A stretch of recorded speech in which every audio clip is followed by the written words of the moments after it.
Any summer holidays kannu call GT Holidays ku pannu. GT Holidays, South India's #1 travel brand. Bharatiya Janata கட்சியினுடைய தலைவர் திரு அண்ணாமலை அவர்கள் மீண்டும் ஒரு சர்ச்சையும் ஒரு விவாத பொருளையும் ஏற்படுத்தியிருக்கிறார். அம்மையார் ஜெயலலிதாவை ஒரு மிகச்சிறந்த இந்துத்துவா தலைவர் அப்படின்னு சொல்றாரு. இந்துத்துவா பாதையை விட்டு தடம் மாறி அதிமுக போயிட்டு இருக்குன்றாரு. அது ஒரு திராவிட கட்சி, ஆனா ஒரு இந்துத்துவா பாதைன்றாரு. நீங்க எப்படி பார்க்கறீங்க? இந்த காலத்துல ஜெயலலிதா இந்துத்துவ தலைவராக இருந்தாரு. சங்கராச்சாரியை இந்து மதத்தினுடைய ஜெகத் குரு. ஒரு தீபாவளி அன்று, இந்துக்களுடைய பண்டிகை அன்று சக்திவேல் ஒரு அதிகாரியை அனுப்பி, சாமி நீங்க வரீங்களா, நான் தூக்கிட்டு போட்டுமா, ஐயா தொற்றாத நீ தலித்து. அதுதான் இந்துத்துவ தலைவர். இப்போ மோடி வந்து விவேகானந்தர் பாறையில் வந்து இப்போ தியானம் 3 நாள் தியானம். ஆமா 2019 ஆமா எங்க போயிட்டார்? இமயமலையில உட்கார்ந்தாரு. அப்ப வட இந்தியர்களை நம்பினார். இப்ப பிரதமர் ஆவதற்கு தென்னிந்தியர்களை நம்புகிறார். என்ன சொல்றீங்க? ஆமா, தமிழனை நம்புறாரு. கம்யூனிஸ்ட் கட்சி, நீதி கட்சி, முஸ்லீம் லீக், RSS எல்லாம் ஆரம்பிக்கப்பட்ட காலம். அவருடைய நோக்கம் என்னன்னா 1923 2023 100 வருஷத்துல காங்கிரஸே இருக்கக்கூடாது. RSS ஆரம்பிக்கும் போது அவருடைய கொள்கை.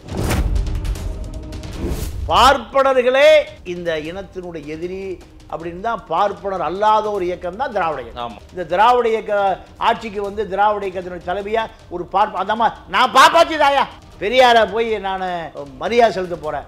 பூங்குத்தோடு நிற்கிறார் வீரமணி கருப்பு சட்டையோட. அப்போ பெரியார் சமாதியில் அந்த அம்மா அஞ்சலி செலுத்திட்டு வருது. சமூக நீதி காத்த வீராங்கனை யார் பட்டம் கொடுத்தா? ஆசிரியர் வீரமணி. இந்தியா கூட்டணி ஆட்சி அமைப்பதற்கு வாய்ப்பு இல்லை அப்படின்னா திமுக அப்படியே பிஜேபி பக்கம் போயிடும் சார். இதுக்கு வாய்ப்பு இல்லை சார். வாய்ப்பு இல்லை இல்ல. ஏன்னா திமுக சார் எது நடக்கலாம் சார், எதுவும் நடக்கலாம். இந்த பக்கம் மாறேன், இந்த பக்கம் கருணாநிதி, நடுவில் யாருக்கு வந்திருந்தா? Vajpayee. But right man in wrong பார்ட்டின்னு சொன்னாங்க. எல்லாம் சரிங்க. ஜெயலலிதா பிஜேபியை கவுத்துட்டு வருதுங்க. ஓடி போய் துண்டு போட்டு வச்சது யாருங்க? காங்கிரஸ் தான் திமுக தேவை, திமுகவுக்கும் காங்கிரஸ் தேவை. ஏன்னா காமராஜரால் கழட்டி விடப்பட்ட காங்கிரஸை, இந்திரா காங்கிரஸை, காமராஜரால் காப்பாற்ற முடியாத காங்கிரஸை இன்னைக்கு வரைக்கும் கருணாநிதி ஸ்டாலின் காப்பாற்றி வச்சிருக்காங்க. காங்கிரஸ் தனியா நின்னா கவுன்சிலர் கூட ஆக முடியாது. அதன் தமிழர்களுக்கு வணக்கம். பல்வேறு துறைகளில் ஆகச் சிறந்த ஆளுமைகளை சந்தித்து நாம் நேர்காணல் எடுத்து வருகிறோம். அந்த வகையில் மீண்டும் நம்மோடு இணைந்திருக்கிறார் மூத்த பத்திரிகையாளர் தமிழா பாண்டியன் அவர்கள். அவரிடம் கேட்பதற்கு நிறைய இருக்குன்னா வாருங்கள் அவரிடமே கேட்போம். வணக்கம் திரு பாண்டியன் சார். வணக்கம். எப்படி இருக்கீங்க? நல்லா இருக்கேன். பாரதிய ஜனதா கட்சியினுடைய தலைவர் திரு அண்ணாமலை அவர்கள் மீண்டும் ஒரு சர்ச்சையும் ஒரு விவாத பொருளையும் ஏற்படுத்தியிருக்கிறார். அம்மையார் ஜெயலலிதாவை ஒரு மிகச்சிறந்த இந்துத்துவா தலைவர் அப்படின்னு சொல்றாரு. அதாவது இந்துத்துவா பாதையை விட்டு தடம் மாறி அதிமுக போயிட்டு இருக்குன்றாரு. அது ஒரு திராவிட கட்சி, ஆனா ஒரு இந்துத்துவா பாதைன்றாரு. நீங்க எப்படி பார்க்கறீங்க? இது எதற்காக திரு அண்ணாமலை இப்படி ஒரு ஸ்டேட்மெண்ட்டை சொல்றாரு சார்? இல்லை, ஜெயலலிதாவை பொறுத்தவரை அந்த அம்மா ஒரு இந்து, அதுல மாற்று கருத்தில். ஆனா இந்துத்துவா கிடையாது. இந்து வேற, இந்துத்துவா வேற. What is different between Hindutva sir? Hindu அப்படின்னா இந்து மத கலாச்சாரங்களை இம்மி பிசகாமல் கடைபிடிப்பவர் இந்து. இந்துத்துவானா முஸ்லீம்களை, கிறித்துவர்களை, தலித்துக்களை, இப்படி இந்துத்துவா கொள்கைப்படி அவர் இவர்களெல்லாம் ஏற்றுக்கொள்ளாதவர். இந்துத்துவா தலைவர் யாரை சொல்லலாம்னா சங்கராச்சாரியாரை சொல்லலாம். இந்துத்துவா தலைவர் இந்துக்களுக்கான இந்துத்துவா கொள்கைகளை ஆதரிக்கக்கூடிய, உருவாக்கக்கூடிய தலைவர் அவர். ஏன் சங்கராச்சாரியாருக்கு முஸ்லீம் கிறிஸ்துவர்கள்லாம் பிடிக்காதா? நீங்க ஒரு தலித்த அவர் பக்கத்துல உட்கார சொல்லுங்க, அவன் இந்து தானே. அவன் ஒரு தலித்தை, ஒரு விடுதலை சிறுத்தையில காஞ்சிபுரம் மாவட்ட செயலாளர் இருக்கக்கூடிய ஒரு தலித்தை, பறையர் சமூகத்தை சார்ந்த ஒருவரை நீங்க சுப்பிரமணிய சாமி உட்கார வைக்கிற அதே நாற்காலில் உட்கார வைங்க, அவரை இந்து தலைவர் என்று ஏற்றுக்கொள்ளலாம். அதாவது இந்துவா இருக்கக்கூடிய ஒருவர் தான் இந்துத்துவாவாக அதை வந்து கடைபிடிக்கிறாரு. இந்துத்துவான்றது வந்து அந்த ஏற்றத்தாழ்வு சொல்றீங்களா? ஆமா ஆமா, ஏற்றத்தாழ்வு. ஆமா, அதுதான் இந்துத்துவா. ஆமா. திரு அண்ணாமலை இந்துத்துவாவை ஃபாலோ பண்றவரு. ஆமா. திரு அண்ணாமலை போய் ஒரு சங்கராச்சாரியாரோட பக்கத்துல உட்கார முடியும் தானே? அவர் கவுண்டர், அவர் பக்கத்தில் உட்கார்ந்துக்குவார், தோல் மேலே உட்கார வச்சுக்குவார். சரி. ஆனா நான் இருங்க, திரு பொன் ராதாகிருஷ்ணன் அவரை எங்க உட்கார வச்சாரு சொல்லுங்க? கீழே தான் உட்கார்ந்தாரு. ஏன்? அவர் ஒரு பனையேறி மரம் ஏறுகிற சமூகம். 2 மாநில ஆளுநர் யாரு? தமிழிசை. அந்த அம்மா எங்க உட்கார்ந்து இருந்தது? சொல்லுங்க. கீழே தான். முருகன் மத்திய அமைச்சர் எங்கேயுமே உட்கார்ந்தாரு? கீழே கூட இல்லை. கடைசி சங்கராச்சாரி எங்க பார்த்தாருன்னா செருப்பெல்லாம் விடுவோம்ல, பின் வாசல்ல மண்ணு தரையில் உட்கார்ந்துருந்தார். கார்பரேட்டும் அந்த தரையும் ஒட்டுகிற இடத்துல உட்கார்ந்துருந்தார். நான் அந்த போட்டோ இருக்கு பார்த்தீங்களா? அதை ஏன்? அவர் அருந்ததியர். அப்போ இதுதான் இந்துத்துவா தலைவர். நீங்க இல்ல, அவர்கள் எல்லாம் அந்த கொள்கையை ஏற்றுக்கொண்டுதான் அதையெல்லாம் ஒத்துக்கொள்கிறார்கள். அவங்க உயர்ந்தவங்க, நம்ம தாழ்ந்தவங்கன்னு அவங்க நினைக்கல. அவருக்கு கொடுக்கக்கூடிய மரியாதையா நாங்க ஏத்துக்கிட்டோம் அப்படின்னு திரு பொன்னார் அவர்களும் சொல்றாங்க, தமிழிசை அவர்களும் சொல்றாங்க, திரு எல் முருகன் அவர்களும் சொல்றாங்கல்ல. இல்ல, அவங்க அதை ஏற்றுக்கொண்டதுனால தான் அந்த பதவி கிடைக்குது. அதை ஏற்றுக்கொண்டதுனால இப்போ அதிமுக திமுக தொண்டர் இருக்காருன்னா எல்லாருமே எடப்பாடி வீட்டுக்கு உள்ள போக முடியாது. எல்லாரும் எங்க இருப்பான்? நீங்க 1/2 கிலோமீட்டருக்கு அந்த பக்கம் நிற்பான். அதை அவன் ஏற்றுக்கொண்டதுனால தான் எடப்பாடி தலைவனா ஏத்துக்கான். சரி, எங்க 1/2 கிலோமீட்டருக்கு அந்த பக்கம் தான் நிற்பான். அப்போ இல்லை நான் எடப்பாடி வீட்டுக்கு உள்ளே தான் இருந்தால் தான் நான் கட்சியில் இருப்பேன்னு சொல்ல முடியாது. சரி, ஏன்னா அதுதான் அவர்களுக்கான லிமிட். ஓகே, இதுதான். தமிழிசை 2 மாநிலத்தினுடைய ஆளுநர். அந்த அம்மாவை இந்துத்துவா எப்படி பார்க்குது? ஒரு பனையேரியா பார்க்குது. நீங்கள் காந்தியை முதல்ல காமராஜ் சந்திக்கிறாருங்க. எங்க? ராஜாஜி அறிமுகப்படுத்தி வைக்கிறார். ஒரு ரயில் பயணத்தில் போது காமராஜ் ஓடி போய் காந்தி முதல்ல சந்திக்கிறார். சென்னையில் தஞ்சாவூர் நோக்கி போகுது. அப்போது காமராஜை ராஜாஜி அறிமுகப்படுத்தி வைக்கிறார். என்ன அறிமுகப்படுத்தி வைக்கிறார்? இவர் ஒரு பனையேறி சமூகத்தை சார்ந்தவன். எந்த சமூகத்தை? அப்போ ராஜாஜியினுடைய அடையாளம் என்ன? இந்துத்துவ அடையாளம் தான். ஓ, ராஜாஜி அப்படி அடையாளப்படுத்தி சொல்றாரு. எப்படி சொல்றாரு? அப்போ முதலமைச்சரா? ஆமா ஆமா. அதாவது கவர்னர் ஒட்டுமொத்த தமிழ்நாடு, கேரளா, கர்நாடகா, ஆந்திரா எல்லாத்துக்குமான யாரு? நீங்க சென்னை ராஜதானியினுடைய முதல் கவர்னர் ஜெனரல் யாரு? ராஜாஜி. காந்தியை காமராஜ் எப்படி அறிமுகப்படுத்தி வைக்கிறாரு? ஒரு காங்கிரஸ்காரன். யாரு? காமராஜ் இல்லையா? இவன் ஒரு பனையேறி. அதனாலதான் தந்தை பெரியார் சொல்றாரு, குலக்கல்வி திட்டத்தை ராஜாஜி இந்துத்துவாக இருந்து அதை நடைமுறைப்படுத்துறார். எந்த இதை நீங்க ராஜாஜி இந்துவாக இருந்திருக்கலாம், ஆனா இந்துவை தாண்டி என்னவா இருக்காரு? இந்துத்துவாவா இருக்காரு. சக்கிலிய மையம் செருப்பு தைக்கப்போ, கோசவ மையம் சட்டிமானம் செய்யப்போ, சவரக்கார மையம் சவரம் செய்யப்போ, எப்போ? பள்ளிக்கூடம் போயிட்டு மீதி நேரம். அப்போ இதை அவர் என்னவா சொல்றாரு? இந்துத்துவாவா அதை சொல்றாரு. குலக்கல்வி திட்டம், புட்டு கட்டி விடுற பெண்கள், எது? கோயிலில் புட்டு கட்டி விட்டு கோயிலுக்கு பூஜை புனஸ்காரம், தண்ணி தொளிக்கிறது, நந்தவனத்தோட பூ வைக்கிறது, அப்புறம் கோயிலை ஒட்டியே குடியிருந்துக்கிறது. அவர்கள் பூரா யார்? அவர்கள் இந்துத்துவாப்படி அவர்களெல்லாம் தேவர் அடியார்கள். தேவர் அடியார்கள். அந்த பெண்கள் புட்டு கட்டி விட்டுருவாங்க. அப்போ சட்டசபை வந்த பிறகு அந்த புட்டு கட்டுகிற வழக்கத்தை மாற்றக்கூடாதுன்னு ஒத்தக்கால் நிற்கிறார் ராஜாஜி. ஏன்? இந்துவாக அல்ல, இந்துத்துவாவாக நிற்கிறார். ராஜாஜி இறந்த போது தேம்பி அதாவது நீங்க ராஜாஜி தன்னுடைய தான் ஒரு ஆதிக்க சாதி அப்படின்றத காட்டுனதா நீங்க சொல்றீங்க. ஆனா ராஜாஜி இறந்த போது தேம்பி பெரியார் கொண்ட கொள்கை என்ன? ஏற்றத்தாழ்வு இல்லாத ஒரு சமுதாயத்தை உருவாக்க வேண்டும். ஓகேங்களா? அப்படின்னா ராஜாஜி ஏற்றத்தாழ்வு பார்த்திருக்காருன்னா அவருக்காக ஏன் தேம்பி அழணும் பெரியாரு? பெரியார் கொள்கையில் இருக்காரு, ராஜாஜி இந்துத்துவா கொள்கையில் இருக்காரு. ஓகே. ஆனா இதே ராஜாஜி பெரியாரை கொண்டு போய் செத்து போட்டுன்னு கொண்டு போடுறாரு. எங்க? பெல்லாரி ஜெயில. நல்லா கேட்டுங்க. அடக்க முடியாத கைதிகளை அடைத்து வைக்கக்கூடிய ஜெயில். இது குளத்தூர் மணியன் இருந்துட்டு வந்தார். வீரப்ப மேட்டர்ல சுண்ணாம்பு கல்லால. கரெக்டா வந்துட்டீங்க. அப்போ அப்போ இவர் இந்துத்துவா இருக்கார், இவர் பெரியாரிஸ்டா இருக்கார். சரி. அப்போ ஓம் பிரகாஷா தான் ஆளுநர் ராஜாஜி செத்தப்போ. அப்போ சுடுகாட்டுக்கு வர்றாரு யாரு? ஓம் பிரகாஷா. அப்போ இவர் வீல் சேரில் இருக்கார் பெரியார். என்ன சொன்னார்? பெரியாரை விட நீ ஒரு மனிதன் அதே கேரக்டரில் ஒருத்தர் பிறந்து வாழ முடியுமான்னா பல கோடி வருஷம் ஆனாலும் இப்படி ஒருத்தர் வாழ முடியும். என்ன சொல்கிறாரு, என்னை இறக்கி மண்ணில் போடுங்கிறார். யார்? நீ வீல் சேரில் போகிறாருங்க சுடுகாட்டுக்கு. என்ன என்ன என்ன சொல்கிறாரு, ஆளுநர் வரும்போது நான் சேரில் உட்காந்துருக்கூடாது, அது ஒரு உயர்ந்த பதவி. ஆளுநர் பதவி பெரியாரை தேடி வருது. தமிழ்நாடு காங்கிரஸ் கமிட்டி தலைவர், தமிழ்நாடு கேரளா ஆந்திரா தேடி வருது. எனக்குலாம் வேண்டாம் வேண்டான்றார் பெரியார். அப்போது ஓம் பிரகாஷா சுடுகாட்டுக்கு வர்றாரு, ராஜாஜியுடைய சிதைக்கு பார்க்க வர்றாரு. என்னை இறக்கி தரையில் போட்டுட்டார். வீல் சேர் உட்காந்துருக்கூடாது, ஆளுநர் பதவி பெரிய பதவி. அது வரும்போது அதுக்கு ஒரு மரியாதை, நான் எந்திரிச்சு அவர் மரியாதை கொடுக்க முடியாது. ஏன்னா இவருக்கு கிட்னியெல்லாம் போய் மூத்திர சட்டியோடு உட்காந்துருக்கார். என்ன பண்ணாங்க, இறக்கி என்ன பண்ணாங்க, தரையில் உட்கார வச்சிட்டாங்க. தரையில் உட்காந்துருக்கிறத பார்த்துட்டு ஓம் பிரகாஷை வந்து குனிஞ்சு வணக்கம் சொல்கிறார். அதுதான் பெரியார். சரி, அப்போது பெரியாரை பொறுத்தவரை இந்துத்துவாவை எதிர்க்கிறார், ராஜாஜி இந்துத்துவாவை ஆதரிக்கிறார். குலக்கல்வியை பத்தி சொன்னீங்க. ஆமா ஆமா, நான் ஜெயலலிதாவுக்கு வந்துடுறேன். இருங்க அதுக்கு முன்னாடி வேத பாடம் வர அதுக்கு நடுவில் இன்னொரு விஷயம் என்னன்னா, இந்த பெண்களை புட்டுக்கட்டி விட்டுறது. புட்டுக்கட்டி அந்த புட்டுக்கட்டி பழக்கத்தையே நீங்க எடுத்துடணும்னு எல்லாம் ஒத்த கால் நிற்கிறாங்க. ராஜாஜி எடுக்கக்கூடாது நிற்கிறார். ஒரு ராமாமிர்தம் அம்மை பெரியார்ட்ட வந்து ஆலோசனை, அம்மா ராஜாஜி எடுக்கவே முடியாதுங்கிறாருமா ஐயா, என்ன பண்ணலாம்? அப்போ கிழமை சாதாரணமாக சொல்லுவார். அந்த ஈரோட்டு சாக்ரட்டிஸு நீங்கள் அரை மணி நேரம் ஆலோசிக்கிற விஷயத்த அப்படியே சாதாரண ஒரு வார்த்தையில் சொல்லுவார். சரிம்மா அது இருக்கட்டும், அந்த கொள்கை இருக்கட்டும். ஆச்சரியம், இது புட்டு கட்டுறதா ஐயா? நீங்கள் இருக்கட்டுமா அந்த பழக்கம்.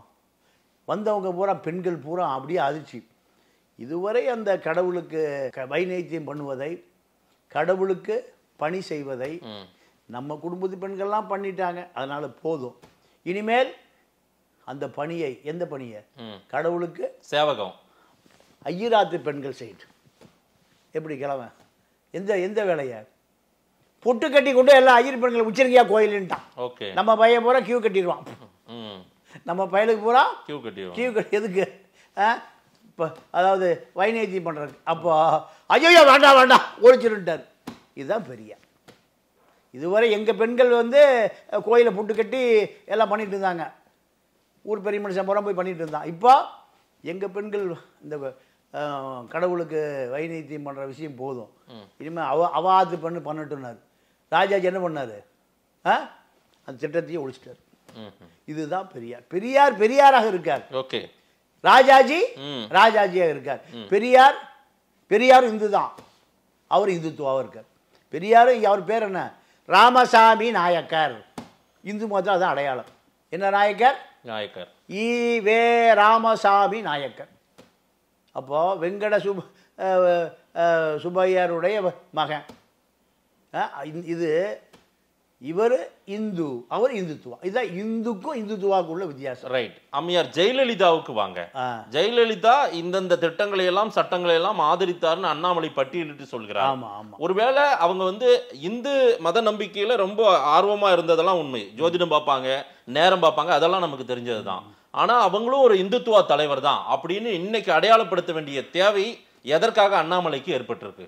அண்ணாமலைக்கு ஏன் ஏற்பட்டிருக்குன்னா, ஆர்எஸ்எஸ் சொல்லுகிறது அண்ணாமலை செய்கிறார். ஓ, ஆர்எஸ்எஸ் இப்போ ஜெயலலிதாவை இந்துத்துவ தலைவர்னு சொல்றாங்களா? ஆமா ஆமா. ஏன் சார் ஆர்எஸ்எஸ் போயிச்ச மோடி அமித்ஷாவே கேட்கறது இல்லைன்ற ஒரு செய்திகள் எல்லாம் பரவிட்டு இருக்குது. ஆமா, ஆனா அண்ணாமலை கேட்டுத்தான் ஆகணும். அப்படியா? ஆமா, ஏன்னா அண்ணாமலையை உருவாக்கியவர் PL சந்தோஷ்.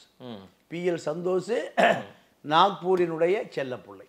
கேட்டுத்தான் ஆகணும். என்னன்னா, நீங்க ஒரிசாவில் கார்த்திகேய பாண்டியன், VK பாண்டியன். ஆமா, அவரு தான் அங்கே நிழல் முதல்வர். ரைட். நீங்கள் அவருக்கு 76 வயசாகி போச்சு. நவீன் பட்நாயக். ஆமாம். பிஜு பட்நாயக் உடைய பையன். ஆமாம். அவர் பிறந்து வளர்ந்து படித்தது சாப்பிட்டது ஸ்பூன் எல்லாமே லண்டனில். உரிய மொழியே தெரியாது. நல்லா கேட்டு. யாருக்கு? நவீன் பட்நாயக். ஓகே. எப்போ? பிஜு ஜனதா தள தலைவர். பிஜு பட்நாயக் இறந்த பிறகு அந்த இடம் இடைவெளி காலியாக இருந்தோன்னையும் அவர் கல்யாணமே இல்லை, குழந்தை குட்டி இல்லை, பேச்சலர். உல்லாச உலகம் உனக்கே சொந்தம் டயட் அவ்வளோ ஜாலியாக இருந்தவர். எங்க? யார்? நவீன் பட்நாயக் லண்டனில். அப்போ அங்கிருந்து இம்போர்ட் பண்ணுறாங்க அவரை. ராஜீவ் காந்தியோட பொருத்தி பார்க்கலாமா? ஆமாம் ஆமாம் ஆமாம். அப்படியே சொல்லலாமா? ஆமாம் ஆமாம். அவர் ஃப்ளைட் ஓட்டி வந்து பிரதமராக. ஆமாம், அவரை அங்கே இம்போர்ட் பண்ணுறாங்க. இம்போர்ட் பண்ணி வரும்போது அவருக்கு உரிய மொழியே தெரியல. ஒடிசா மொழியே தெரியாது தெரியாது தெரியாது. இப்ப தெரியும்ல? இப்ப தெரியும், வரும்போது அவருக்கு தெரியாது. ஓகே. ஏன்னா அவருக்கு வந்து பிறந்து வளர்ந்து படித்தது நண்பர்கள் எல்லாமே யாரு? ஆங்கிலேயர்கள். அதனால ஆங்கில மொழி புலமை அதிகமாக இருக்கு. ஓகே. ஆனால் ஒடிசா மொழி தெரியாது. அப்போ இவர் வந்து அங்கே முதலமைச்சர் ஆனார். இப்போ 7வது முறை ஆக போகிறார். 6 முறை. இப்போ இவருடைய மூளை யாருன்னா இந்த வி.கே. பாண்டியன், நம்ம தஞ்சாவூர்காரு. வி. கார்த்திகேய பாண்டியன். ஆமாம். பொண்டாட்டி ஒரியா ஐஏஎஸ். ஆமாம். அப்போ ஒரிசா மாப்பிள்ளை, ஒரிசா மாப்பிள்ளை, ஒரியா மாப்பிள்ளை வச்சுங்க. இப்போ இவர் எப்படி பட்நாயக், நவீன் பட்நாயக் போகிறாருன்னா 95ல் அடிக்கடி நீங்கள் ஒரிசா வந்து கடற்கரை பகுதி அதிகம், வங்காள விரிகுடாவில் அதிகமான அதாவது மத்திய வங்காள விரிகுடா தான் ஒரிசா. புயல் பூரா அடிக்கடி தாக்கி நிறைய பேர் செத்து போவான். அப்போ ஒரு புயல் வருகிற பொழுது 1000க்கு மேற்பட்டவர் செத்து போயிடும். அடுத்த புயல் வருகிற பொழுது இந்த முழு பொறுப்பை அவரே எடுத்துக்கிறார். யாரு? Collector VK. பாண்டியன் எடுக்கிறார். கார்த்திகேய பாண்டியன் எடுத்து என்ன சொல்றாரு, என்னுடைய கட்டுப்பாட்டில் விட்டுருங்க, ஒரு ஆள் சாக மாட்டோம். ஒரு வாரத்துக்கு முன்பே ஊரை காலி பண்ணி சொல்லிட்டார். காலி பண்ணி கல்யாண மண்டபம், அரசு அலுவலகம் எல்லாம் காலி. அவ்வளோ பேர் அங்கொண்டி செட்டில் பண்ணிட்டார். செட்டில் பண்ணி அவங்களுக்கு தேவையான உணவு, மருந்து, குழந்தை, குட்டி எல்லாத்துக்கான ஒரு மாதத்துக்கு தேவையான மருத்துவ உதவி, உணவு, தங்குற இடம் எல்லாம் அடிப்படை வசதிகளை பூரா பண்ணிட்டார். 95 காலகட்டம். ஆமாம் ஆமாம் ஆமாம். பண்ணிய பிறகு புயல் தாக்குது. புயல் தாக்குனதுல 22 பேர் செத்து போகிறான். 22 பேர் சொன்னது கேட்காம பொட்டியை கட்டி பிடிச்சிட்டு படுத்து கிடந்தாங்க. எதை பீராவை கட்டி பிடிச்சிட்டு ஒன்றும் நடக்காது எல்லாம் எங்களுக்கு தெரியும் சரி அப்படின்னு சொல்லி புயல்லே நாங்கள் பொரிக்கல்ல சாப்பிடணும்னு பீராவை கட்டி பிடிச்சி 22 பேர் காணாமல் போயிட்டான். அப்போ அதுக்கு கூப்பிட்டு பனிஷ்மெண்ட் பண்ணி பல அரசு அதிகாரிகளை யாரை 6 பேரை சஸ்பெண்ட் பண்றாரு. நீ ஏன் ஊருக்குள்ள ஏங்க புயல் போது நாங்களே போக முடியல, அவனை போய் எப்படி காப்பாத்துறது? இப்போ நம்ம ஊரில் போய் வெள்ளம் வரும்போது அதிகாரி பூரா அவன் வீட்டை 3ஆம் மாடியில் உட்காந்துட்டான். வெள்ளம் வடிஞ்ச பிறகுதான் இறங்கி வந்தான் யார்? Corporation officer. அந்த கதை தான். அப்போ இவருடைய அந்த சிறப்பு தகுதிக்கு தான் அவரை முதலமைச்சருடைய தனி செயலாளர், அப்புறம் அதையும் தாண்டி தன்னுடைய கட்சியிலே சேர்த்துக்கிட்டார். அதான் 23 வருடங்கள் ஒரு ஐஏஎஸ் அதிகாரியாக ஒடிசாவில் பணியாற்றியவர் வி.கே. பாண்டியன். அதற்கு பிறகாக அதான் தனி செயலாளராக இருந்தார். அவருக்கு ரொம்ப பிடிச்சு போச்சு. ஒரு கட்டத்தில் கட்சியிலேயே இணைய சொல்லிட்டார், ராஜினாமா பண்ண சொல்லிட்டு கட்சியில் இணைய சொல்லிட்டு தன்னுடைய அரசியல் வாரிசுன்னு அனௌன்ஸ் பண்ணிட்டாரு. இப்போ நவீன் பட்நாயக் வந்து என்னுடைய அரசியல் வாரிசு வந்து வி.கே. பாண்டியன். அவருக்கு ஃபேமிலி எல்லாம் இருக்குல்ல சார்? இருக்கு. பொண்டாட்டி ஐஏஎஸ் ஆபீசர் ஒடிசால வேலை பார்க்குது. இல்ல நான் இவருக்கு நவீன் பட்நாயக் இல்ல கல்யாணமே இல்லையே. அவர் கல்யாணமே பண்ணிக்கல. ஓகே. அப்போ உற்றார் உறவினர்லாம் அவரோட நெருக்கமே இல்லை. நீங்க அவங்க அப்பா பத்தி சொல்லணும், பிஜு பட்நாயக். இங்க கருணாநிதி, எம்ஜிஆர் வாங்க 2 பேரும் கட்சி ஒன்னா சேருங்கய்யா. இப்படி அந்த அளவுக்கு அவருக்கு தகுதி உள்ளவர். திமுகவிலிருந்து வெளியேறி அதிமுக உருவான போது எதுக்கு தனி கட்சி ஒன்னா இருக்குன்னு எம்ஜிஆருக்கு கலைஞருக்கு சொன்னாங்க. 2 பேரும் ஒன்னா கூட்டி ஒரே சிட்டி உட்கார்ந்து பேசினாரு. கண்டே திமுக அண்ணா அதிமுக இணைகிறது. அன்னைக்கு அது தலைப்பு செய்தி. மத்தியஸ்தர் யாரு? ஒரிசா முதல்வர் பிஜு பட்நாயக் இங்க வந்துட்டார். சென்னை வந்துட்டாரு. எம்ஜிஆர் வீட்டுக்கு போயிட்டாரு. எம்ஜிஆர் தான் விருந்த அப்படியே தட்டமுட்டா பண்ணிடுவாரு. விருந்தோம்பல் பண்ணிட்டு வாயா நம்ம கரணை வீட்டு 2 பேரும் போவோம். 2 பேரும் இல்ல வேண்டாம், நீங்க கெஸ்ட் ஹவுஸ் வந்துருங்க. இப்போ இந்த கலைவாணர் கெஸ்ட் ஹவுஸ் இருக்குல்ல, அங்க 2 பேரும் உட்கார வச்சு என்ன வேணும், நீ தலைவராரு, நீ முதலமைச்சராரு, பஞ்சாயத்து பண்ணி எல்லாம் 2ஆம் கூட்ட தலைவர் பூரா என்னடா 2 பேரும் ஒன்றா சேர்ந்துருவாங்க போல் இருக்க. இப்படியெல்லாம். அதை விட இன்னொரு சிறப்பு செய்தி என்னன்னா, நேரு பிரதமர் இந்தோனேஷியாவில் பெரிய புரட்சி நடக்குது. அப்போது அங்கே அதிபராக இருந்த சுகர்னோ தப்பி ஓடுறாரு. அவரை கொலை செய்கிற நோக்கோடு புரட்சி படம் தேடுது. யாரை? அதுக்கு பிறகு அவர் அந்த நாட்டு அதிபராக வந்தார். அவருடைய மக சுகர்னோ புத்திரி, அந்த அம்மா ஏதோ ஒரு லேடி, அந்த அம்மா கூட அதிபராக இருந்தது. இப்போ அந்த புரட்சி படை சுகர்னோவை தேடுகிற பொழுது நேரு கூப்பிட்டு சொல்கிறார். அப்போ இந்தியாவில் விமானமே கிடையாது. விமானமே கிடையாது. அப்போது பிஜு பட்நாயக் சொந்த உபயோகத்துக்கு கலிங்கான்னு ஒரு விமானம் வச்சுருக்கார். யார்? பிஜு. அப்போ எவ்வளோ பெரிய வசதி படைச்ச குடும்பம் பாருங்க. ஓகே. அப்போ கூட என்ன ஒன்றுமே தெரியாது, நீ ஒரு விமானத்தை எடுத்துகிட்டு நேராக இந்தோனேஷியா காட்டில் போய் எங்கேயோ ஒளிஞ்சிருக்கிற சுகர்ணாவை பத்திரமா இங்கே கூப்பிட்டு வந்துருங்கிறார். யார்? நேரு கட்டளையிடுறார். நேரு அப்போ பிரதமர். இந்தியாவில் அப்போ சுதந்திரம் அடைந்த புதுசு. இந்தியாவில் என்ன இல்லை, விமானப்படையே இல்லை. பிரிட்டிஷ்காரன் விட்டுட்டு போனது அது பின்னாடி தான் விமானம்லாம் வருது.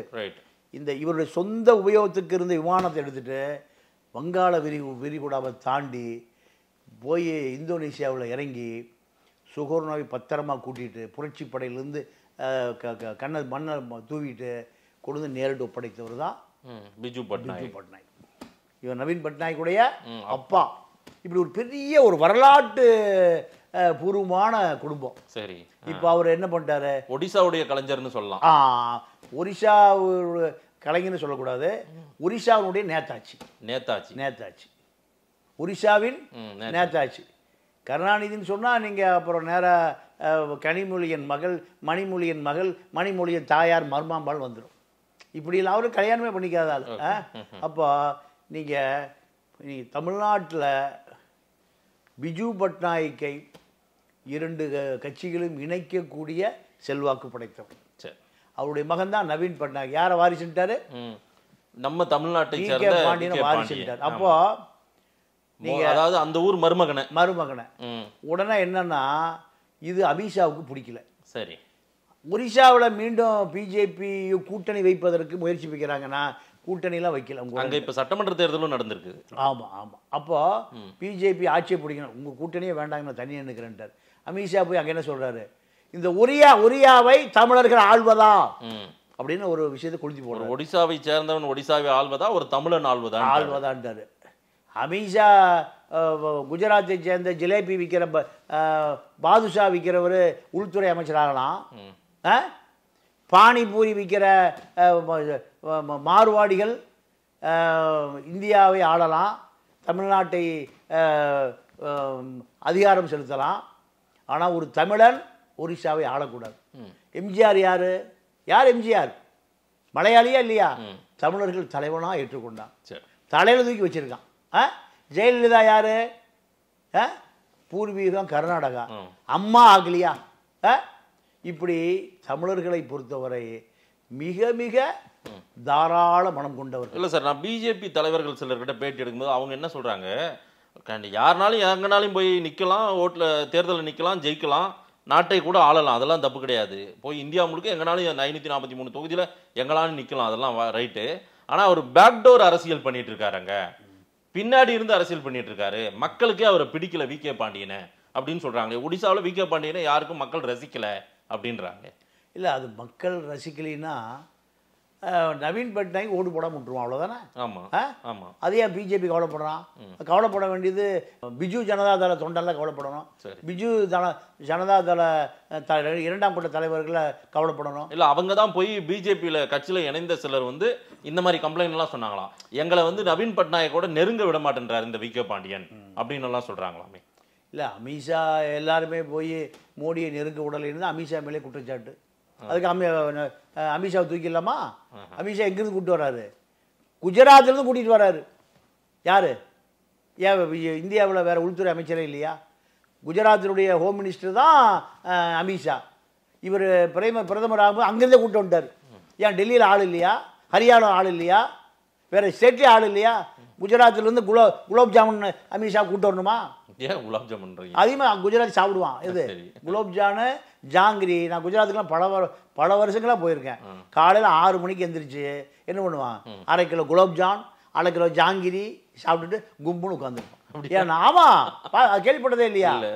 காலையில் 1/2 கிலோலாம் நான் கண்ணால பார்த்துருக்கேன். 1/2 கிலோ சுகர் என்ன சுகர் வராது.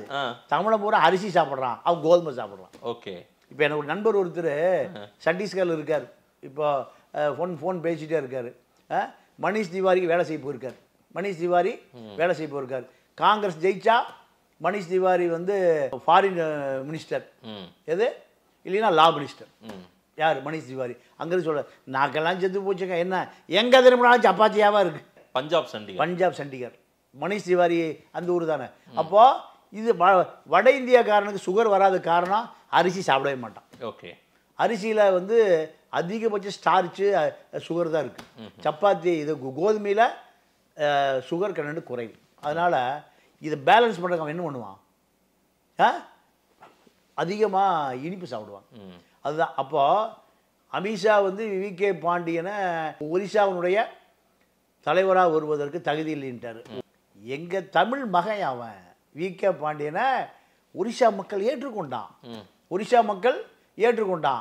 ஒரிசா மக்களை அவன் தன்னுடைய தியாகத்தை ஒப்படைக்கிறான் சேக்குவாரா வந்து கீபாவினுடைய தந்தை அவன் அர்ஜென்டினா நாட்டுக்காரன் யாரு சேகுவாரா கீபாவுடைய விடுதலைக்கு சேக்குவாரா இல்லாம அந்த மண் விடுதலை அடையவே முடியல சேக்குவாரா உலக கொரில்லாக்களுடைய தந்தை அப்போ அவனை போய் நீங்க வேற்று ஆள் சொல்ல முடியுமா உலக மக்களுக்கே வந்து கம்யூனிஸ்ட் எழுதினான மார்க்ஸ் அவர் யூதன் இஸ்ரேல்காரன் அவனை போய் யூதன் சொல்ல முடியுமா உலகத்தில் இருக்கிற எங்க கம்யூனிசம் இருக்கோ அங்கெல்லாம் மார்க்ஸ் படம் அந்த தாடி விசையோடு இருக்கு அது பக்கத்தில் அவனுடைய கூட்டாளி ஏங்கல்ஸ் படம் இருக்கு லெனின் படம் இருக்கு லெனினை போய் ரஷ்யாக்காரன் சொல்ல முடியுமா ஸ்டாலின் படம் இருக்கு நம்ம ஊர் ஸ்டாலின் அல்ல ரஷ்யா ஸ்டாலின் அவனை போய் ஜார்ஜியாக்காரன் சொல்ல முடியுமா அப்போ உலக மக்களுக்கு எவன் போராடுகிறானோ அவன் உலக மக்களுக்கான தலைவன் சரி காந்திய குஜராத்தி காந்திய எல்லா மாநிலத்திலையும் போட்டா வச்சிருக்கானா இல்லையா இன்னைக்கு ரூபா நோட்ல அவர் அப்ப அவர் ஆனா அவரை கேட்கும்போது அவர் சொல்றாரு நான் மீண்டும் பிறப்பதாக இருந்தால் என்னுடைய குஜராத்தில் தான் பிறக்க விரும்புகிறேன்னார் ஏன் குஜராத் மண் மீது அவ்வளவு பாசம் போர்பந்தர் உலக மொழிகளிலிருந்து ஒவ்வொரு மொழியா எடுத்து ஒரு பொது மொழியை உருவாக்கணும்னு சொன்னார் யாரு ஸ்டாலின் செகண்ட் வேர்ல்டு வார் முடிஞ்ச உடனே ஹிட்லரை கதையே முடிச்சு விட்டு அமெரிக்காக்காரனும் பிரிட்டன்காரனும் போய் யார் காலில் விழுந்தான் ஸ்டாலின் காலில் விழுந்தான் ஹிட்லரை நீதாயா முடிக்க முடியும் போகணும் செம்படை எங்கே போச்சு ஜெர்மனில் போய் ஹிட்லருடைய கதையை முடிச்ச உறவு ஸ்டாலின் சொன்னார் இனிமேல் உலகத்தை ஆளுகிற மொழி ஆதிக்க மொழி இங்கிலீஷாக ஆகாது உலகத்தில் இருக்கிற ஒவ்வொரு எழுத்துக்களாக எடுத்து ஒவ்வொரு மொழியில் ஒரு எழுத்துக்களாக எடுத்து ஒரு பொது மொழியை உருவாகும் இங்கிலீஷை பார்த்தால நீங்கள் எங்களை அடக்கி ஆண்ட மொழி மாதிரி தெரியுது இப்படி உலகத்துக்கு எல்லைகள் எடுத்து விட சொன்னார் யார் ஸ்டாலின் அவர் என்ன தெரியுமா சொன்னார் நீ எங்கே பிறக்க விரும்புகிற என்னுடைய ஜார்ஜியாவில் தாயா பிறக்கணும் அப்படி அந்த மண் பாசம் நீங்கள் எங்கே போனாலும் மாதேச ரஷ்யா கடற்கரையில் இருந்தாலும் யோ நான் ஊத்தங்கரையா என் ஊர் ஆமாம் மண் பாசம் ஆமாம் அப்போ விகே பாண்டிய எங்கே பிறந்தாலும் இது தமிழன் தாயா அவன் ஒரு தமிழனை இழிவா ஒரு ஆள் ஒரிசாவை தமிழை ஆளக்கூடாதுங்கிறாரு அமித்ஷா மோடி பூரி சேனார் கோயில் சாவியை களவாண்டு கொண்டு தமிழ்நாட்டில் வச்சுட்டாங்கிறார் அந்த பொக்கிஷாரையினுடைய சாவி பல கோடி தங்கம் வைரம் வைடூரியமாக கிடக்கு 40 வருஷம் ஆச்சாவது தொடர்ந்து அதை போய் விகே பாண்டிய களவாண்டு கொண்டு இங்கே கொடுத்துட்டாருங்கிறாரு எங்க தமிழ்நாட்டில் அப்போ இதுக்கும் ஜெயலலிதா இந்துத்துவ தலைவருக்கும் என்ன சம்பந்தம்னா இப்போ மோடி வந்து எதுக்கு வர்றாரு விவேகானந்தர் பாறையில் வந்து இப்போ தியானம் 3 நாள் தியானம் ஆமாம் 2019 ஆமாம் எங்கே போயிட்டார் இமயமலையில் உட்கார்ந்தாரு அப்போ வட இந்தியர்களை நம்பினார் இப்போ பிரதமர் ஆவதற்கு தென்னிந்தியர்களை நம்புகிறார் என்ன சொல்றீங்க ஆமாம் தமிழனை நம்புறாரு 40 சீட்டில் ஜாக்பாட் மாதிரி அடிக்கிற ஒரே தமிழன் தான் எப்போ அதாவது விபி சிங் பிரதமர் ஆவதற்கு யாருடைய ஆதரவு இருந்தது கருணாநிதி ஆதரவு இல்லை விபி சிங் ஆதரவே இல்லை சரி தேவகவுடா பிரதமர் ஆகும்போது யார் ஆதரவு நரசிம்மராவ் ஆகும்போது யாருடைய இப்படி ஜெயலலிதா ஆதரவு இப்படி எல்லாருடைய வரலாறுகளும் உருவாக்குறவன் தமிழன் சரி இப்போ 3 நாள் தியானம் எங்க வர்றாரு கன்னியாகுமரி தமிழர்களை நம்பி வர்றாரு ஏப்பா எப்படியாவது பிரதமர் ஆகணும்ப்பா தமிழர்கள் எப்படியாவது பார்த்து எனக்கு உங்க நாடாளுமன்ற உறுப்பினர்களுக்கு திருப்பி விடுங்க அப்படின்னு தமிழ்நாட்டுக்கு வர்றாரு வருகிற நேரத்தில் இந்த விகே பாண்டியன் கதை பெருசா ஓடுது அப்போ இதை மடைமாற்றம் பண்ணுவதற்காக RSS அண்ணாமலைக்கு கொடுத்த அசைன்மெண்ட் தான் ஜெயலலிதா இந்துத்துவா தலைவர் கொளுத்தி போடு அது காணாம போச்சு இது பெருசா ஓடுது விகே பாண்டியன் செய்தியை மடைமாற்றுவதற்காக வந்த ஒரு விஷயம் தான் ஆனா எந்த காலத்துல ஜெயலலிதா இந்துத்துவ தலைவரா இருந்தாரு? சங்கராச்சாரியை இந்து மதத்தினுடைய ஜெகத்குருவை ஒரு தீபாவளி அன்று இந்துக்கள் இந்தியாவில் இருக்கிற இந்துக்களுடைய பண்டிகை அன்று சக்திவேல்னு ஒரு அதிகாரி அனுப்பி, சாமி நீங்க வரீங்களா, நான் தூக்கிட்டு போட்டு ஐயா தொற்றாத நீ தலித்து. அதுதான் இந்துத்துவ தலைவர். பிரேம்குமார் ஒரு ரெட்டியார் போறாரு. பிரேம்குமார்னு ஒரு ரெட்டியார் போறாரு. ரெட்டியார் போனா வரமாட்டேங்கிறாரு. ரெட்டியார் போனா நான் வரமாட்டேன். நீங்க அப்போ அங்க முதலமைச்சர் இருந்தவர் இங்கேயே ஒரு ஹவுஸ் அரெஸ்ட் பண்ணி வச்சிருங்க. நாயுடு, சந்திரபாபு நாயுடு இங்கே ஹவுஸ் அரெஸ்ட், இங்கே எங்களுக்கு ஆந்திராவில் இருந்தார். அப்போ எங்களுக்கு எங்க முதலமைச்சர் என்ன பண்ணாங்க, கைது செய்து கொண்டு வர சொல்லிட்டாங்க. எங்களுக்கு உத்தரவு. பிரேம்குமார் போய் எவ்வளவோ சொல்றாரு, ரெட்டியார் சொல்றாரு, கேட்க மாட்டேங்கிறாரு. சக்திவேல் கிளம்புறாரு, சாமி நான் வந்து தலித், தொட்டால் யார் சங்கராச்சாரியர் ஆமா சீட்டு, அதனால தயவு செய்து மன்னிச்சுங்க, நீங்க வரலைன்னா நான் தூக்க வேண்டி வரும். பக்கத்துல போறாரு, அப்படியே தொட்டாத. அதுதான் இந்துத்துவ தலைவர். இந்து தலைவர் அல்ல, இந்துத்துவ தலைவர். நான் வந்துடுறேன். நானே சக்திவேல் என்ற அதிகாரி பக்கத்தில் போன பிறகுதான் பதறி போய் வர்றாரு. அப்போ இதுதான் ஜெயலலிதா. 2 ஜனாதிபதிகள், 3 முன்னாள் இந்நாள் பிரதமர்கள்.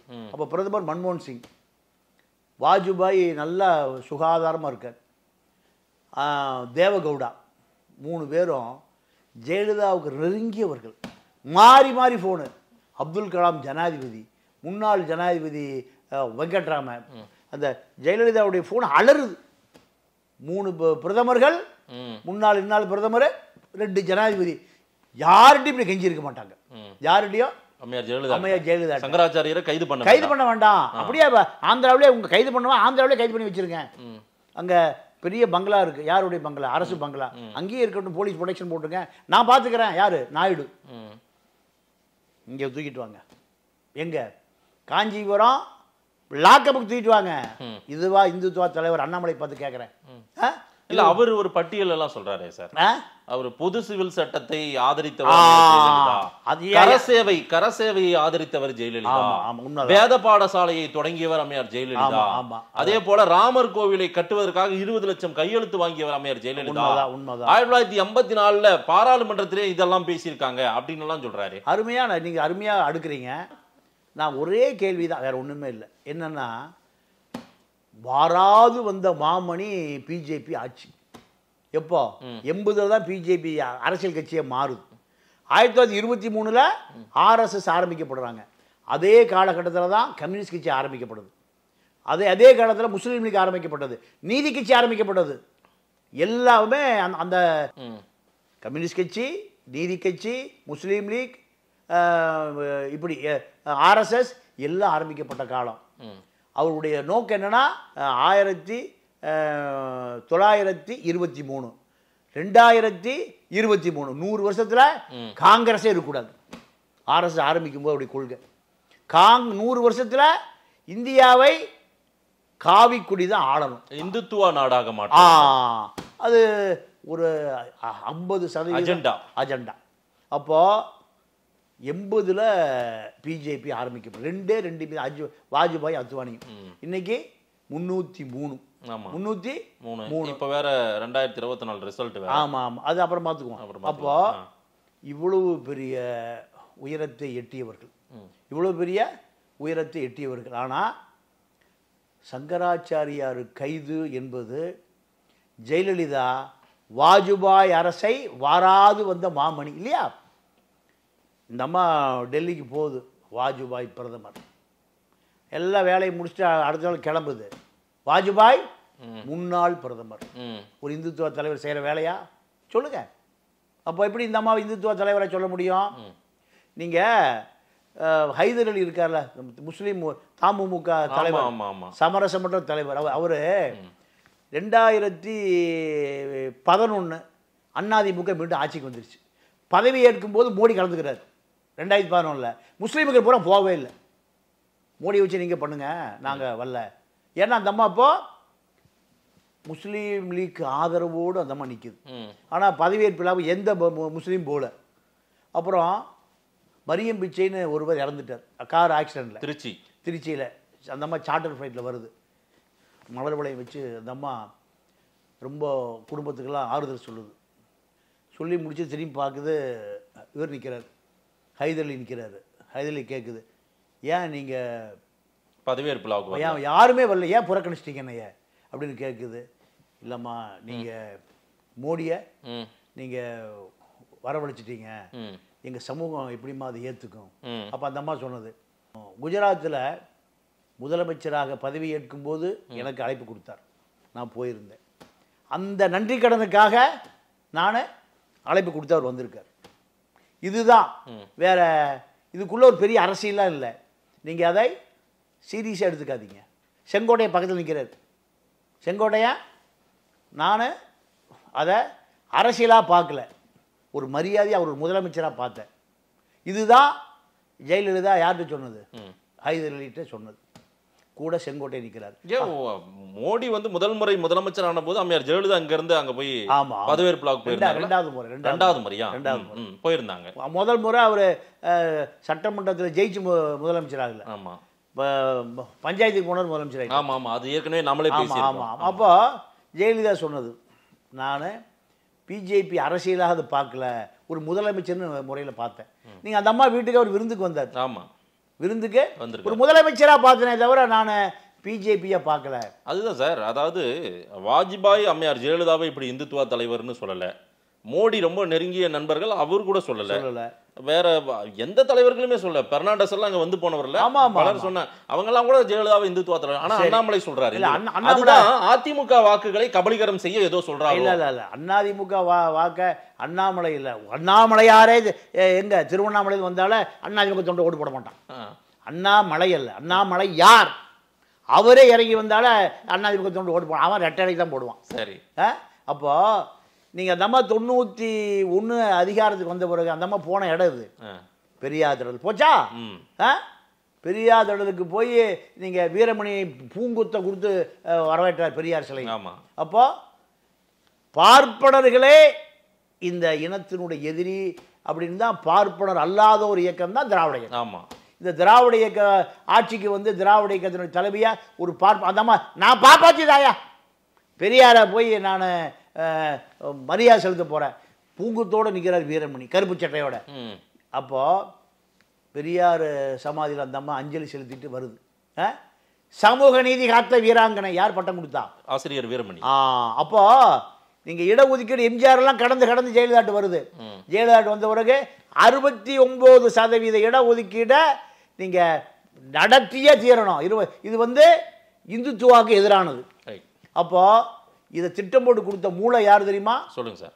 நீங்கள் எம்ஜிஆர் வக்கீல்னு சொல்லுவாங்க அவரை, எம்ஜிஆர் வக்கீல். அது நீங்கள் எம்ஜிஆர் வக்கீல்னா எம்ஜிஆர் வக்கீல் தான். அவர் சொன்னார், அதாவது சுப்பிரமணியம் அப்படின்னா எம்ஜிஆருடைய கேஎஸ். அதாவது அவங்க சொந்தக்கார ஒரு அம்மா, அவர் பட்டுக்கோட்டை சொந்த ஊர், சைதாப்பேட்டையில் இறங்குது. இறங்கி இந்த வக்கீல் வீட்டுக்கு போகணுமையா அப்படின்னு சொல்லி அந்த அம்மா பணம் பேசி வருது. அவர் கேஎஸ் வீட்டுக்கு முன்னாடி இறக்கி விடுது. இறக்கி விட்டு ஆட்டோக்காரன் கேட்குறான், இவர் எம்ஜிஆர் வக்கீல் வீடு இல்லை? ஆமாம். இல்லைம்மா காசு வேண்டாம், நீ சொந்தக்காரியா? ஆமாம். அப்போது எம்ஜிஆருடைய அடையாளம் அவர் தான். இந்த ரிசர்வேஷனை பட்டியல் 9 இணைத்தால் மட்டும்தான் எடுக்க முடியாது. இதை ஜெயலலிதாவுக்கு சொன்னவர் கேஎஸ். இந்த நேரத்தில் இன்னைக்கு இந்த அம்மா இந்துத்துவ தலைவரா இந்துத்துவ தலைவர் முடிவு பண்ணிங்க. அப்போ கேஎஸ் விஜயன் சுப்ரீம் கோர்ட்டில் போய் ஸ்டே வாங்க கிளம்புறாரு. கிளம்புகிற பொழுது நீங்கள் ஆதி ராஜாராம் எஸ்டிஎம்ஸ் உட்பட அத்தனை பேரும் அவரை போய் தாக்கிடுறாங்க. தாக்கி அவர் டெல்லிக்கு போய் ஸ்டே வாங்க முடியாமல் தடுக்கப்பட்டார். இதெல்லாம் நீங்கள் அது வன்முறையை நம்ம ஆதரிப்பவர்கள் அல்ல, வன்முறை தீர்வும் ஆகாது. எஸ்டி சேகரன் கொஞ்ச நாள் ஜெயிலில் இருந்தார். அப்போது கேஎஸ்னுடைய மூளை, ஜெயலலிதாவினுடைய வீரம் நேராக நரசிம்மராவ்கிட்ட போய் சட்டமாகி வெங்கட்ராமன் கிட்ட இது ஜெயில யாரும் எதிர்த்து பேச முடியல.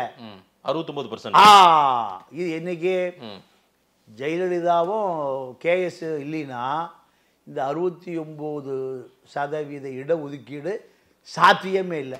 இது வந்து இந்துத்துவா தலைவரா? இந்துத்துவா தலைவர் இல்லை, இந்து. அப்போ நான் குளத்தூர் மணியண்ணங்கிட்ட கேட்டேன், என்னங்க அந்த அம்மா புலிகள் ஆரம்பத்தில் அந்த அம்மா பிரபாகரனை தவிர எல்லாத்தையும் இந்த அம்மா கூப்பிட்டு பேசும், எல்லாத்துக்கூடைய நட்பாக இருக்கும். எம்ஜிஆர் எப்படி புலிகளுக்கூட நட்பாக இருந்தாரோ அதே போல் அந்த அம்மா நட்பாக இருக்கும். 89 91 காலகட்டத்தில் லண்டனில் அதிபர் போஸ் கனிமொழியினுடைய இந்த ஸ்டாண்டர்டு பட்டாசு ஒர்க்கு முதலாளி வீட்டில் கல்யாணம் பண்ணாங்க. அதிபன் போஸ் முதல் கணவர். அவங்க நெருக்கமாக புலிகள் நெருக்கமாக இருந்த பிறகு இந்த அம்மா எதுக்க ஆரம்பிச்சிருச்சு. சரி, என்னன்னா கருணாநிதி எதை செய்கிறாரோ அது இந்த அம்மா எதிர்த்து செய்யும். ஓகே, இதுதான் கருணாநிதி புலிகள் ஆதரவாக மாறின பிறகு இந்த அம்மா என்ன போயிடுச்சு, எதிர்க்க. இதுதான். அப்போ நீங்க பெரியார் இருந்தால் ஜெயலலிதாவை தூக்கி என்ன தலையில் தூக்கி வச்சுக்குவார். ஏன்னா சங்கராச்சாரியார் கைது, இடஒதுக்கீடு, இப்படி காவிரி பிரச்சனை, இதுல நீங்க காவிரி காணாம போச்சு வழக்கை கருணாநிதி வாபஸ் வாங்கிட்டாரு. காவிரியில மறுபடி மன்னார்குடி ரங்கநாதனும் இதே கேஎஸ் தான், 2 பேரும் அந்த வழக்கை வாபஸ் வாங்காம உயிரோடு வச்சிருந்தாங்க. அதுல போயிட்டு அந்த அம்மா என்ன பண்ணுச்சு, வழக்கு போட்டு ஜெயிச்சுது. ஆமா, யாரு? ஜெயலலிதா. அப்போ இது எல்லாமே இந்துத்துவாவானா அந்த அம்மா இந்துத்துவா அல்ல, இந்து. சோ இப்ப மடை மாற்றுவதற்காக தான் இந்த விவாதமே, வேற ஒண்ணுமே இல்லை. ஓகே, அப்போ ஜெயலலிதாவை பொறுத்தவரை அந்த அம்மா சங்கராச்சாரியோட நெருக்கமா இருக்கு. நெருக்கமா இருக்கிற காலத்துல குஜராத்தில் தான் மத மாற்ற தடை சட்டம், கிஜாபு முக்காடு, ஆடு கோழி வெட்டக்கூடாதுன்னு அங்கே சக்ஸஸ் ஆயிடுச்சு அந்த திட்டம். அப்போ ஷோ வந்து மூளை, யாருக்கு மூளை? அரசியல் மூளை. அப்போ சொல்றாரு, இதை வந்து கர்நாடகாவிலையும் நடைமுறைப்படுத்திட்டாங்க, நீ இதை நடைமுறைப்படுத்தினா இந்துத்துவா தான் இப்போ மேலேறிட்டு வருது. எது இந்துத்துவா தான் மேலே ஏறிட்டு வருது, ஜெயிச்சுட்டு வருது, மக்கள் பூரா இந்துத்துவா ஏற்றுக்கொள்ளுகிறான்னு ஷோ மடைமாற்றம் பண்றாரு. மக்கள் பூரா ஆடு கோழி வெட்டி சரக்கை வச்சு சுருட்டு கொடுக்குற சாமி எங்களுக்கு, சிறு தெய்வங்கள் பூரா இதை கூடாது. குலசாமி, எங்க குலசாமிக்கே ஆடு வெட்டி கோழி வச்சு குவாட்டர்கிட்டலாம் வச்சு படைக்கணும், நம்மளால எடுத்து குடிச்சிட்டு போயிட்டே இருப்பான். அப்போ இது வழக்கம். இதை தடுத்து நிறுத்தணும். இது குஜராத் மாடல். யார் மூளை? ஷோ மூளை, குருமூர்த்தி மூளை. கர்நாடகாவில் மதமாற்ற தடை சட்டம், கிஜாபு முக்காடு போடக்கூடாது, ஆடு கோழி வெட்டக்கூடாது, அது அங்கேயும் பெயிலியர், இங்கேயும் பெயிலியர், இங்கேயும் பெயிலியர். இப்போ உடனே அந்த அம்மாவுக்கு பார்த்துச்சு, இது இந்துத்துவா சரியில்லை, இந்துவா இருக்கான் இந்த மக்கள், அப்போ இந்துவாக இருக்கட்டும், இந்துத்துவா தேவையில்லை, அது வாபஸ் வாங்கிடுச்சு. ஓகே, அப்போ கரசேவர்கள் இப்போ ராமர் கோயில் அயோத்தியில் கட்டாம ஜப்பான்லேயே கட்டுவான்னு கேட்குது. ஆமாம், கரசேவர்களுக்கு ஆள் அனுப்புது, எல்லாம் நடக்குது. 92 பாபர் மசூதி இடிப்பு எல்லாம் முடிஞ்சு, அதையும் கண்டிச்சாங்க. அது ஆமாம். அப்போ இதெல்லாம் முடிஞ்ச பிறகு மீண்டும் என்ன நடக்குதுன்னா 98 வாஜ்பாய் அரசை கவிழ்த்த பிறகு இடைப்பட்ட காலத்தில் சீரணி அரங்கில் முஸ்லீம்கள் ஒரு பெரிய மாநாடு போடுறாங்க.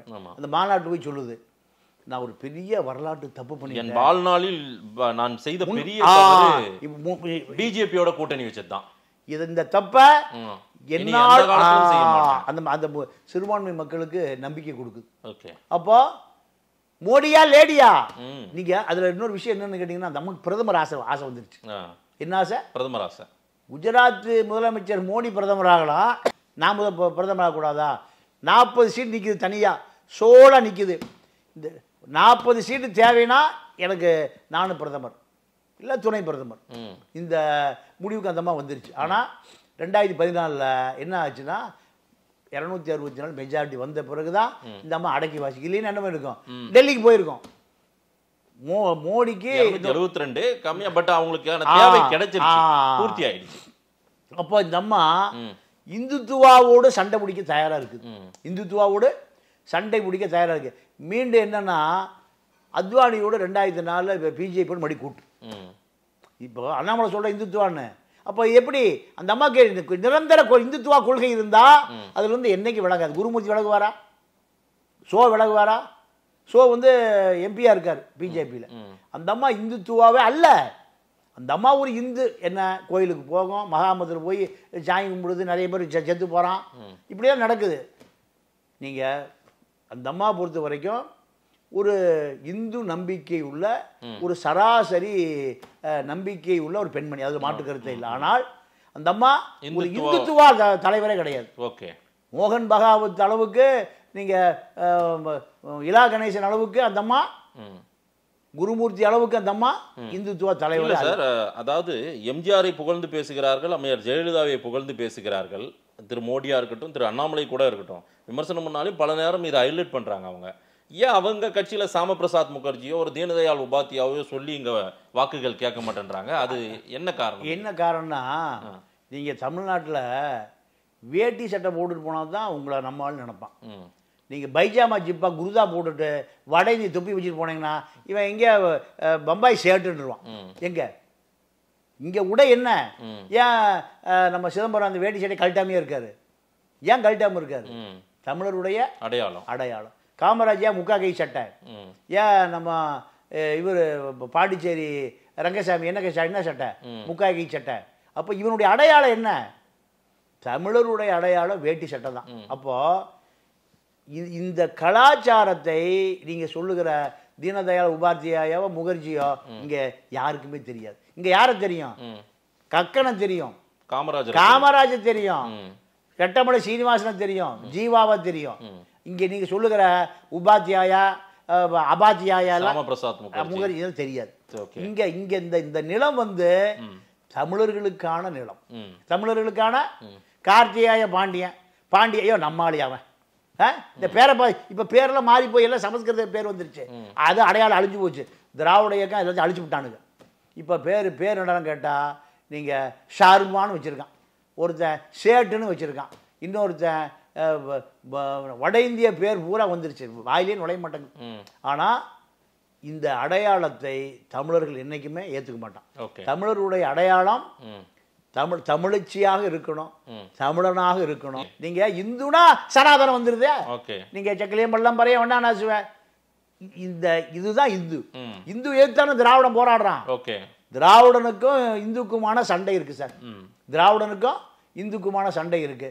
இவனை நீ திராவிடனா ஏத்துக்கிறது இல்லை, இந்துவா தான் ஏத்துக்க. நீங்க வட இந்தியாவில் சனாதனத்தை எதிர்த்து அங்கே கலவரம் பத்திக்குது, இங்க சனாதனத்தை ஆதரிச்சா கலவரம் பத்திக்குது. அதான் நீங்கள் போய் எங்கே ஜாதியை நான் ஆதரிக்கிறேன் எங்கே சொல்லி கிராமம் தப்பிச்சு வர முடியுமா? வட இந்தியாவில் சாதி எதுக்குறன்னு தப்பிச்சு வர முடியாது. அப்போ இங்கே பெரியார் அதை உருவாக்கி வச்சிருக்காரு. பெரியார் இதை உருவாக்கி வச்சிருக்காரு. உண்மையாகவே நான் கடைசியா ஒரே இந்த ஸ்டேட்மெண்ட் வாயில அண்ணாமலை வெற்றி பெற்று விட்டாரா? ஆர்எஸ்எஸ் சொன்ன வேலையை முடிச்சிட்டாரா? கரெக்டா சொன்னாதான் அப்புறம் அவர் தலைவராக இருக்க முடியும். ஓகே, நீங்க எஸ்ஐ வந்து ஏசி சொல்றதை கேட்டுதாங்க ஆகணும். கேட்கலாம் ஸ்டேஷன் வேலை பார்க்க முடியுமா? விகே பாண்டியனுடைய ஸ்டேட்மெண்ட் ஆஃப் பண்ணிட்டாங்க. அவ்வளவுதான். தமிழ்நாட்டு இந்த 40 எம்பிக்களுடைய வெற்றி தேவைன்னு நினைச்சுதான் அவர் விவேகானந்தர் பாறையில வந்து உட்கார்றாருன்றீங்க. ஆமா, அப்படி பார்த்தால் உங்க பெரும்பான்மையா திமுக வெற்றி பெறலாம்ன்ற ஒரு செய்திகள் வந்துட்டு இருக்குது. அது தேர்தல் ரிசல்ட்ல தெரியும். அப்படி ஜெயிச்சா என்ன திமுக பிஜேபிக்கு ஆதரவு கொடுக்க போதா என்ன? அதாவது இப்போ என்ன ஒரு நம்பிக்கையான வட்டாரத்தில் என்ன சொல்றாங்க, இந்தியா கூட்டணி நீங்கள் ஆட்சி அமைப்பதற்கு தேவையான பெரும்பான்மை கிடைச்சிருச்சுன்னா திமுக அப்படியே இருந்துடும். அப்படியே இருந்துடும். கூட்டணி இந்தியா கூட்டணி ஆட்சி அமைப்பதற்கு வாய்ப்பு இல்லை அப்படின்னா திமுக அப்படியே பிஜேபி பக்கம் போயிடும். சார் இதுக்கு வாய்ப்பு இல்லை சார். வாய்ப்பு இல்லை இல்ல. ஏன்னா திமுக எது நடக்கலாம் சார், எதுவும் நடக்கலாம். பிஜேபியை விமர்சனம் பண்ணி தான் இந்த வாக்குகளே வாங்கிக்கிறாங்க. வாஸ்தவம் தான். நீங்க 98ல் ஜெயலலிதா வெளியே வந்து ஓடி போய் துண்டை விரிச்சது யாரு? துண்டை விரிச்சது யாருங்க? பஸ்ல சீட்டு பிடிப்போம்ல, ரயிலில் சீட்டு பிடிப்பீங்கல்ல, யாரு விரிச்சா? இவங்க அப்பா பெரியார்ட்ட பயிற்சி எடுத்தாரா? அண்ணாட்ட ஐயாவுடைய இதயமும் அண்ணாவுடைய மூளையும் நான் இரவலாக பெற்றிருக்கிறேன். வாஜ்பாய் மூளை எங்கேயா இருக்கு? முரசொலி மாறனுக்கு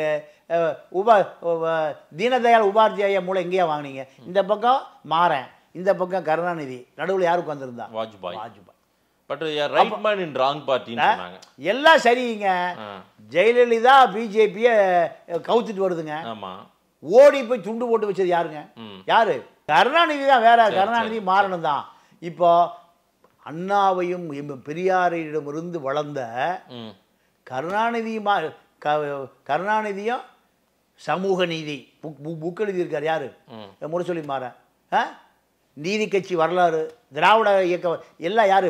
பக்கம் இவ்வளோ பெரிய தலைமாண்டு வச்சு தூக்கம் வந்துடும். இவ்வளோ பெரிய புக் எழுதுனவர் யாரு? முரசொலி மாறன். எதை எழுத்து? பிஜேபி. அவரு இந்த பக்கம் கலைஞர், நெஞ்சுக்கு நீதி, ஐயா பெரியார், அண்ணா, இவர்களெல்லாம் இவர்களுடைய சிந்தனையை நான் செயலாக்கப்பட்டுகிறேன் அப்படின்னு சொல்ற கலைஞர் வாய்ஸ் வருது. அப்போ இவர் எங்க போய் சேர்ந்தாரு? பார்ப்பன பெண். ஆனா இன்னைக்கு அப்படி இல்ல சார். இன்னைக்கு மோடி இந்தியாவுக்கே ஆபத்தானவர்னு திரு ஸ்டாலின் சொல்லிட்டார் சார். அப்படி இருக்கும்போது எப்படி போய் கூட்டணி வைப்பாங்க சார்? அது நீங்க கருணாநிதி ஸ்டைல் தான். அரசியலில் நிரந்தர எதிரியும் இல்லை, அரசியலில் நிரந்தர நண்பனும் இல்லை. இதுதான் சார். எப்படி வேணாலும் நடக்கும் சார். என்னன்னா அதற்கான சிக்னல் தெரிய ஆரம்பிச்சிருச்சு. அவர் இமயமலைக்கு போகல, எங்கே வந்துட்டார்? தமிழர்களே தமிழர்களே, கடலை தூக்கி போட்டாலும் கட்டுமரமாய் மதப்பேன். அது கலைஞர் எங்க எம்ஜிஆர் ஆஸ்பத்திரியில் இருக்கும்போது அவர் என்னுடைய நண்பன் வருகிற போது நாற்காலி அவரை கொடுத்து விடுகிறேன், இப்போ நாற்காலி நான் உட்காந்துக்கிறேன். இதே போலதான் இப்போ மோடி, தமிழர்களே தமிழர்களே, நான் கன்னியாகுமரிக்கு வர்றேன், என்னை மீண்டும் பிரதமர் ஆக்குங்க. ஆர்எஸ்எஸ் குழிபறிக்குது, ஆர்எஸ்எஸ் குழிபறிக்குது, நிதின் கட்காரியை தயார் பண்ணி செய்து. அதனால தமிழர்களே தமிழர்களே, மயிலாப்பூர் மாமி அம்மா நிர்மலா சீதாராமனை நம்ம சின்ன மாமியிட்ட பேசி எப்படியாவது காப்பாத்து. இப்படி ஓடிட்டு இருக்க அரசியல். இப்போ உண்மையாகவே ஜெயலலிதா இந்துத்துவாக தலைவராக பிஜேபி அங்கீகரிச்சிருந்தா அப்போலோல ஜெயலலிதாவை காப்பாற்றிருக்கும். ஜெயலலிதாவை ஒரு நான் ரொம்ப தானே சார் காப்பாற்று. இல்லை இல்லை இல்லை சார், அதாவது ஆறுமுகசாமி ஆணையம் சொல்கிறார், அதெல்லாம் வெளியே சொல்ல. அவங்களாம் பெரிய பெரிய மகான்கள். ஆறுமுகசாமி ஆணையம் அவர் என்ன சொல்கிறாரு? ஒரு யானை பலங்குண்ட யானை எங்கே சிக்கிருச்சு? சேத்துல சிக்கிருச்சுங்கிறார். அதுக்கு மேலே விளக்கிறதுக்குமே தேவையில்லை. நான் திமுக பிஜேபியோட கூட்டணி வச்சிருன்றீங்களா? அதாவது பெரும்பான்மை கிடைக்காது போச்சுன்னா இந்த பக்கம் பிஜேபி பக்கம் போவாங்கன்றீங்களா? இன்னொரு உதாரணம், ஆதரவு கொடுப்பாங்க. இன்னொரு உதாரணம் சொல்கிறேன். செல்வ பெருந்தொகை என்ன சொன்னார்? நீங்க சார் அவரு தனியா தங்கச்சியை வளர்க்கணும்னு பேசுறாரு. அப்போ நீங்க நம்பல யாரு? திமுகவை நம்பலையா? திமுகவை காங்கிரஸ். சார் இப்ப திமுகவுக்கு காங்கிரஸ் தேவையா, காங்கிரஸுக்கு திமுக தேவையா? காங்கிரஸுக்கு தான் திமுக தேவை. காங்கிரஸ் தான் திமுக தேவை, திமுகவுக்கும் காங்கிரஸ் தேவை.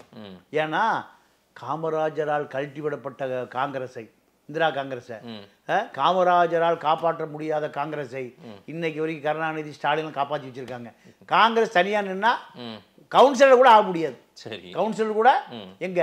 இப்போ எத்தனை ஆண்டு காலமா 67 அண்ணாவால் ஒழிக்கப்பட்ட காங்கிரஸை 70லிருந்து காப்பாற்ற ஆரம்பிச்சிட்டார். இன்னைக்கு காங்கிரஸ் ஒரு கட்சி தமிழ்நாட்டில் துடை தெரியப்பட்டிருக்கும், ஒரு கவுன்சிலர் கூட ஆக முடியாது. ஆனா இதை காப்பாற்றி வச்சுக்கிறது யாரு? திமுக தான். திமுக தான். அப்போ இப்போ திமுகவுக்கு வந்து ரேவந்த் ரெட்டி மாதிரி இங்கே ஆளே இல்லை. நான் 150 ரேவந்த் ரெட்டி இருக்கான்.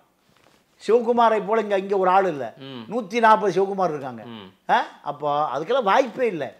காங்கிரஸு தமிழ்நாட்டில் துடைத்து எறியப்பட்டது இன்னைக்கு வரைக்கும். அது ஆனால் திமுக தான் காப்பாற்றி வச்சிருக்கிறது டெல்லிக்கு தெரியும். இருந்தாலுமே திமுக ஏன் சண்டை பிடிக்கணும்? திமுக நம்பகமான கூட்டாளி இல்லை. என்ன சார் சொல்றேன்? ஜூன் 1ஆம் தேதி, ஜூன் 4 ரிசல்ட். ஜூன் 1ஆம் தேதி தமிழக முதல்வர் இந்தியா கூட்டணி கூட்டத்துக்கு போறாங்க. யார் பிரதமர், அடுத்த பிரதமர், நம்ம ரிசல்ட் எப்படி வரும், நாம என்ன பண்ணலாம்னு ஒரு பிளான் போட போறாங்களே எல்லாம். பிரசாந்த் கிஷோர், சபரீசன் 2 பேரும் தான் 21 தேர்தலை தீர்மானித்தவர்கள். ஆமா, ஸ்டாலின் தான் வர்றாரு, நல்ல ஆட்சியை தான் தர்றாருன்னு 400 கோடி வாங்கிட்டு கூவினார். யாரு? பிரசாந்த் கிஷோர். இப்ப யாருட்டு இருக்காரு? மோடி இருக்காரு. மோடி 400 சீட் அடிப்பாரு. மோடி கிட்ட இல்ல சார், யாருக்குமே அவர் என்கேஜ் ஆகல. இல்ல என்கேஜ் ஆகலங்க. அசைன்மெண்ட் கொடுத்தா செய்வாருங்க. அசைன்மெண்ட் கொடுத்தா செய்வாரு. அவர் நேர எங்க வர்றாருன்னா வேலூர்ல அழகிரி மகனை பார்க்க வர்றாரு. ஏன் இவரும் போறாரு, அவரும் வர்றாரு, சபரீசன் போறாரு. இப்படி ஒரு ஆப்ஷன் சொல்லி அனுப்பிச்சிருக்காங்க. இப்படி ஒரு என்ன ஆப்ஷன்?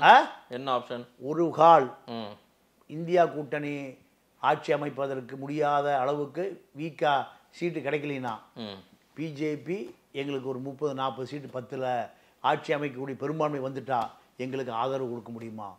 ஆமான்னு சொல்ல, இல்லைன்னு சொல்கிறேன். இந்த செய்தி கசிஞ்சு ஓடிட்டே இருக்கு.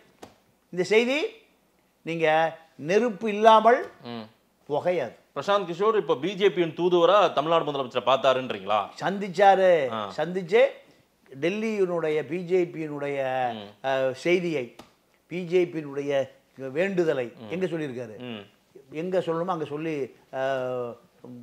தகவலை போட்டார். நீங்க ஜூன் 3ஆம் தேதிக்கு பிறகு முடிவெடுத்துங்க. இதுதான் பிரசாந்த் கிஷோருடைய, உங்களுக்கு மீண்டும் பிஜேபி வந்தால் உங்களுக்கு எங்களுடைய தயவு தேவைப்படும், எங்களுடைய தயவு தேவைப்படும், எங்களை பகைத்துக் கொள்ளாதீர்கள். பிஜேபி மிரட்டத்தான் செய்வான், பிஜேபி எப்பவுமே மிரட்டத்தான் செய்வான். இதை எங்க போடணுமோ அங்க காதில் போட்டாச்சு. நீங்க நிர்மலா சீதாராமன் கிச்சன் கேபினெட்லயும் போட்டாச்சு, அதனால ஜூன் 3க்கு பிறகு எப்படி வேண்டுமானாலும் மாறலாம். அரசியல்ங்கிறது ஒரு சூறாவளி. ஓகே, நீங்க தென்கிழக்கு வங்காள விரிகுடாவில் 400 கிலோமீட்டரில் மையம் கொண்டு இருக்கிறது புயல். சென்னையை நோக்கி 24 மணி நேரத்தில் சென்னையை தாக்கிவிடும். அடுத்து 1 மணி நேரம் சொல்லுவான், இந்த புயல் ஒரிசாவை நோக்கி நகர்ந்து விட்டது. எப்படி ஒரிசா பக்கம் போயிடுச்சு. அதே போலதான் இந்த புயல் காங்கிரஸ் கூட்டணியிலே சேர்ந்து ஆட்சி அமைக்கும் என்று எதிர்பார்க்கப்படுகிறது. இந்த புயல் திடீரென்று பிஜேபி பக்கம் நகர்ந்து விட்டது. வரலாம். அரசியலில் எதுவும் நடக்கலாம். கருணாநிதி பாலிசியில தான் நிரந்தர நண்பனும் இல்லை, நிரந்தர எதிரியும் இல்லை அரசியல்ல. இன்னைக்கு 3 முறை கலைஞருடைய வாய்ஸ் டேக் எடுத்துட்டீங்க. நீங்க சொல்ற இந்த விஷயங்கள்லாம் நடக்குதான்னு தெரியல. அது ஜூன் 4 ரிசல்ட்டுக்கு பிறகாக தான் நமக்கு தெரியும். பல தகவல்களை சொல்லியிருக்கீங்க. எதற்காக அம்மையார் ஜெயலலிதாவை இந்துத்துவா தலைவர்னு அண்ணாமலை சொல்லியிருக்காருன்னா இது RSS கொடுத்த அசைன்மெண்ட்ன்றீங்க. இதெல்லாம் உண்மையா என்பதை காலம் உணர்த்தும். நேரில் வந்து நேரம் கொடுத்து பேசியமைக்கு நன்றி திரு பாண்டியன். நன்றி, வணக்கம்.